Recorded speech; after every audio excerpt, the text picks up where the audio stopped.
அதிமுக அம்மா அணி வேட்பாளர் டிடிவி தினகரன் தற்போது செய்தியாளர்களை சந்தித்து வருகிறார். அதனை பார்க்கலாம்.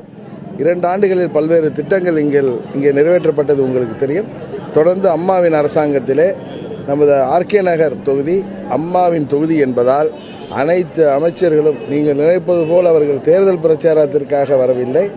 ஒவ்வொரு தெருவாக சென்று ஒவ்வொரு துறையிலும் உள்ள பிரச்சனைகளை அவர்கள் குறித்து கொண்டு தேர்தல் முடிந்த பிறகு நிச்சயம் இந்த தொகுதியிலே அனைத்து பிரச்சனைகளும் சரி செய்யப்பட்டு இது முன்மாதிரி தொகுதியாக உருவாக்குவதுதான் எங்களது முதல் பணி என்பதை இந்த நேரத்திலே உங்கள் மூலம் பொதுமக்களுக்கு தெரிவித்து கொடுங்கையூர் குப்பை கிடங்கு பிரச்சனை வந்து மிகப்பெரிய ஒரு பிரச்சனை. ஆசியாவிலேயே மிக மோசமான சுற்றுச்சூழல் சுகாதாரம் பாதிக்கப்பட்ட தொகுதியாக அதை சரி செய்வதற்காக அனைத்து முயற்சிகளும் எடுத்து வருகிறோம்.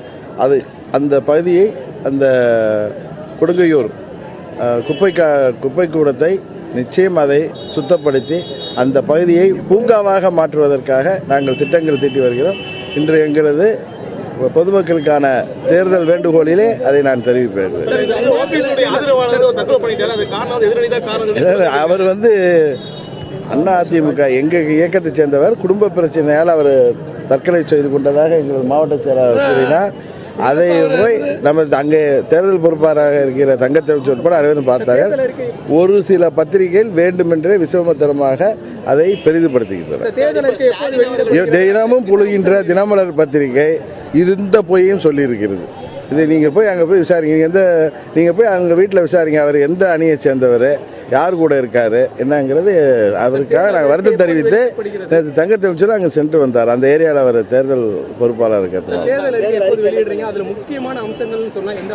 முக்கியமான அம்சம் அம்மா அவர்களிடம் கொடுக்கப்பட்டுள்ள கிட்டத்தட்ட 57,000 வீடு வேண்டும் என்ற மனுக்கள். அதற்கு ஆர்கே நகர் தொகுதியிலே 57,000 மனுக்கள் வந்திருக்கின்றன. ஒவ்வொருவருக்கும் வீடு வேண்டும் என்கிற அந்த திட்டத்தை 57,000 வீடுகளை நாங்கள் கட்டி முடிப்போம், அவர்களுக்கு கட்டி தருவோம்.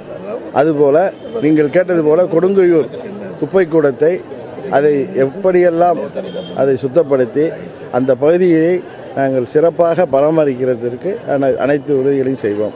நமது தொகுதியில் இளைஞர்கள் நிறைய இருக்கிறார்கள்.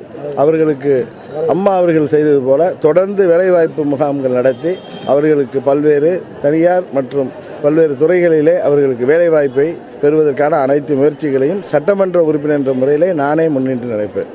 எனது பணியே இந்த தொகுதியை ஆர்கே நகர் சட்டமன்ற தொகுதியை ஒரு முழுமை பெற்ற தொகுதியாக உருவாக்குவதற்காக பாடுபடுவதுதான். மேலும் பல்வேறு திட்டங்கள் அம்மா அவர்கள் அறிவித்த அனைத்து திட்டங்களும் இங்கே நாங்கள் இன்றைக்கு மாலையிலே எங்களது தேர்தல் மக்களிடம் வேண்டுகோளாக இதையெல்லாம் செய்ய போகிறோம், நீங்கள் எங்களுக்கு தொப்பி சின்னத்திலே வாக்களிங்கள் என்று வர இருக்கிறோம். அவற்றையெல்லாம் இன்னைக்கு டெல்லியில விவசாயிகள் போராட்டம் நடத்தி கொண்டிருக்காங்க. ஆனா ஆளுங்கட்சி தரப்பினர் குறிப்பாக முதலமைச்சர் போன்றவர்கள் தேர்தல் பணியில் ஈடுபட்டிருக்காங்க. ஆர்கே நகர் பகுதியில் மக்களுக்கு பணம் கொடுக்கறதுல மும்முரமா இருக்கான ஒரு குற்றச்சாட்டு. அவர் எப்பயுமே ஏதாவது இப்படி முன்னுக்கு முன்னா பேசிட்டு இருப்பாரு. அவருக்கு எப்படியாவது இந்த ஆட்சியை கலைக்கணும்னு ஆசை. அங்கே போராட்டம் செய்கின்ற அந்த விவசாயிகளே மத்திய அரசாங்கத்திடம் தான் அவர்கள் கோரிக்கை வைக்கிறார் தவிர மாநில அரசாங்கம் எங்களுக்கு முழு ஒத்துழைப்பு தருகிறது என்று அவர்களே கூறுகிறார்கள்.